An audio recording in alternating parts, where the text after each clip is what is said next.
সকলকে জয় গুরু ও প্রণাম।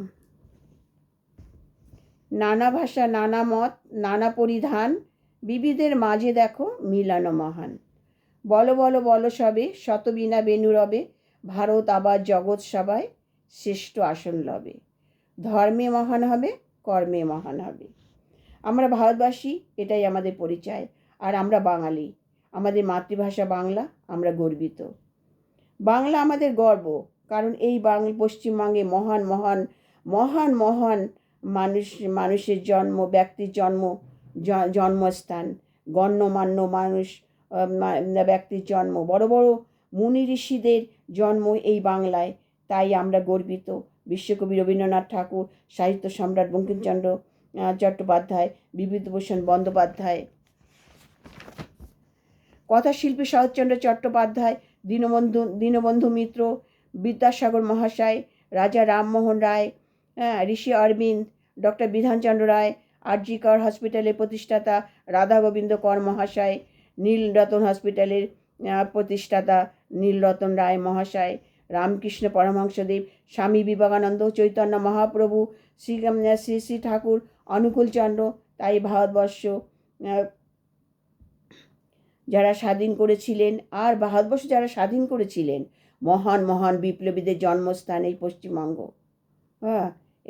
এই কলকাতা। নেতাজি সুভাষচন্দ্র বসু, চিত্তরঞ্জন দাস, দেশবন্ধু চিত্তরঞ্জন দাস, বিনয় বাদল দীনেশ, ক্ষুদিরাম, বাঘা যতীন, স্যার আশুতোষ বন্দ্যোপাধ্যায়, অরবিন্দ ঘোষ, প্রীতিলতা মাতঙ্গিনী, বীণা দাস, কল্পনা দত্ত, এদের পায়ের ধুলো আছে আমাদের পশ্চিমবঙ্গে। যারা স্বাধীনতার জন্য প্রাণ দিয়েছিলেন, এই মহান মহান মহান মহান বিপ্লবীদের জন্মস্থান এই আমাদের পশ্চিমবঙ্গে। মাস্টারদা সূর্য সেন, বিদ্যাসাগর মহাশয় বিদ্যাসাগর উপাধি পেয়েছিলেন। ঈশ্বরচন্দ্র বন্দ্যোপাধ্যায় বিদ্যাসাগর উপাধি পেয়েছিলেন। তিনি বাল্য বিবাহ চালু করেছিলেন, নারীদের বাল্য বিবাহ। আর তিনি নারীদের শিক্ষা হাতে খড়ি দিয়েছিলেন, শিক্ষার হাতে খড়ি, নারী শিক্ষার প্রতীক। তিনি 36টি বালিকা বিদ্যালয় স্থাপন করেছিলেন। এইবার এই মেয়েদের জন্য, বালিকাদের জন্য বালিকা বিদ্যালয়, নারীদের জন্য পড়াশোনার জন্য তিনি নিজে হাতে পাঠশালা স্কুল খুলে তিনি প্রথম তিনি মেয়েদের নিয়ে হাতে খড়ি দেন। তারপরে রাজা রামমোহন রায় একজন সমাজ সংস্কারক, দেশপ্রেমী ছিলেন। নির্মম সতীদাহ প্রথা আইন বন্ধ করেছিলেন। নির্মম সতীদাহ প্রথা বন্ধ করেছিলেন আইন করে, লর্ড বেন্টিংয়ের সহযোগিতায়। রবীন্দ্রনাথ ঠাকুর, যিনি মেয়েদের শিক্ষার জন্য শান্তিনিকেতন প্রতিষ্ঠা করে গেছেন। গাছের নিচে বসে তিনি মেয়েদের শিক্ষা পড়াতেন।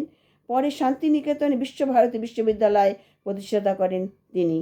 1913 সালে তিনি নোবেল পুরস্কার পেয়েছিলেন। তার সাথে পেয়েছিলেন প্রচুর অর্থ। সেই অর্থ তিনি ওই বিশ্বভারতী বিশ্ববিদ্যালয়ে খরচ করেছিলেন।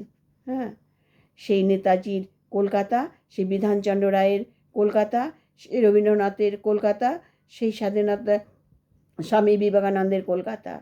মহান মহান মহান মহান ব্যক্তির জন্মস্থান এই পশ্চিমবঙ্গ। আমরা ধন্য।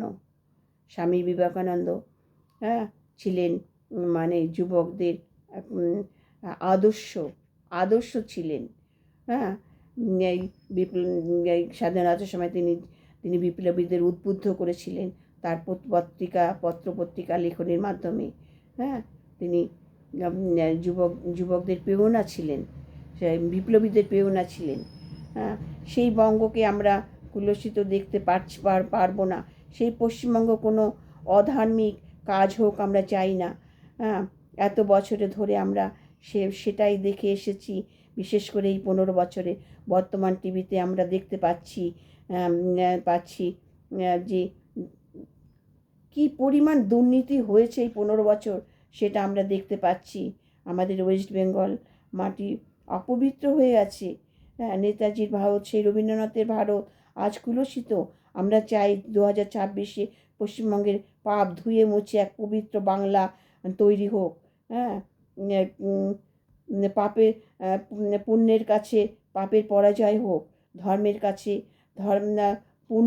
পুণ্য আর ধর্মের কাছে পাপ ধুয়ে মুছে পরিষ্কার হয়ে যাক।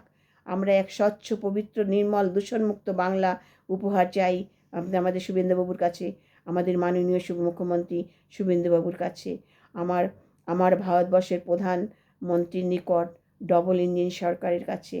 আমরা এক বছরের মধ্যে পশ্চিমবঙ্গ এক ধর্মরাজ্য দেখতে চাই। হ্যাঁ, সুরমল, নির্মল, স্বচ্ছ পশ্চিমবঙ্গ আমরা দেখতে চাই। পশ্চিমবঙ্গ এক ধর্মরাজ্য তৈরি হোক, এটাই আমরা মায়েরা চাই। জয় শ্রীরাম, বন্দে পুরুষোত্তম।